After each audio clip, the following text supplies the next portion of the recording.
Hi there, welcome to Afternoon Tea at Pantry Hill. Today I wanted to talk to you about our afternoon tea routine with the kids. Welcome to Afternoon Tea at Pantry Hill. Join us over a cup or two as we work together to create home. Step by step, down the path we made. This ritual started with really my mom, after school every day, would come home and have a cup of tea, and we were invited to join her. And that was always just a really great way for us to connect with one another, talk about our day. Never really lasted that long, but it was something that we counted on every day. And so that's something that I continued with our children. Around 2 is when we started giving the boys a little bit of tea here and there. I have found that actually using the tools and the tea sets that I use regularly with adults or with guests, when I use those with the kids, they really respect the process. Going on top of that though, another way of getting them involved is, yes, they love using the actual tea set, but they also love having their own special mugs. Bo has a bright orange ski boot mug. Hap is 6 and his favorite mug has cowboys on the front of it. And then for Finney, when we started our kids with tea at 2, we started with these diner mugs. And so they're just tiny little diner mugs and they are indestructible. It takes a lot to break them. So these are perfect for little hands. To cool the tea down, sometimes they'll put an ice cube in it. They tend to drink it just like we do, seasonally. They like it hot in the winter and they like it cold in the summer. If we're gonna brew it cold, we're going to put it in a big stew pot on the stove, and I will brew it, we'll cool it down, and then we'll put it in a pitcher in the refrigerator.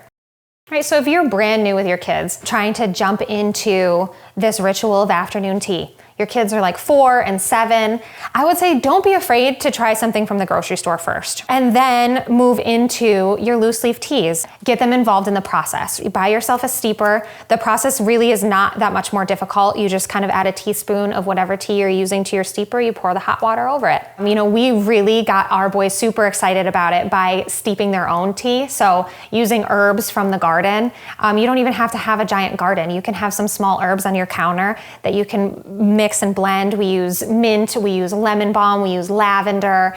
That is really fun for them because they can make their own blends. We collect the leaves, the flowers, and the berries, and we bring them inside and we steep them in boiling water, and then we add a generous spoonful of honey.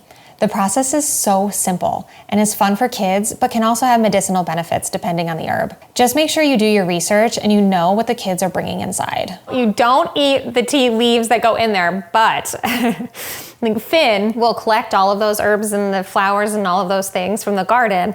And yes, he will chew on the leaves as we're going through the process. The other boys will too. But if you're even looking to simplify that, start with either like a mint or a lemon that you can sweeten. We added a little bit extra of the honey than we normally would. And then we add a little bit of milk. And so it makes it kind of creamy, kind of sweet. And so anytime I introduce somebody new to tea, that's usually where I start. So you really only need a teaspoon of the dried tea to make a cup. So usually when we're making it, unless the boys are trying to make their own individual blends, they'll each use their own steeper. But usually we'll make one big pot. But that's also something that you can play around with, the quantities. So that's kind of what's fun about it too, you know? And all of my kids have different preferences for what they want in their tea and how they want it mixed. Sometimes we put maple syrup in it. Sometimes we put honey in it. And you know, that's the same for adults. People take their tea different ways. One thing I get asked about a lot is kids and caffeine intake. We mostly give the boys herbal teas, but we do occasionally serve them caffeine. When doing so, we consider the time of day. We keep it to 1 small cup, smallest for our little guy, and we add plenty of milk. So from start to finish, the boys coming in the door, the whole process, it depends. Sometimes it's a 5-minute, couple sips of tea and they have a small snack. Sometimes they sit and linger and they really have something to tell me about their day, which is what I'm looking for. It's kind of that opportunity. Maybe 10 minutes, really, on average. And sometimes the neighbors will join us. They'll pop in at the same time that we're doing this. And so we'll sit down for a little bit longer. Occasionally it'll roll into a card game or a board game.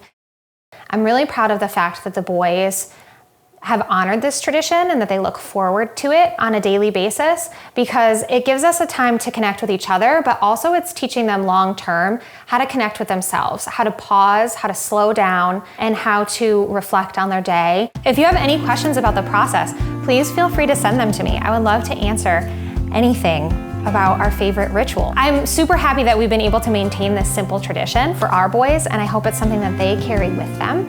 And I hope it's something that inspires you to do something similar. Thank you for joining us for afternoon tea. We hope you'll take some time to enjoy your home this week. If you'd like exclusive content from this episode, be sure to subscribe to my Substack. Oh.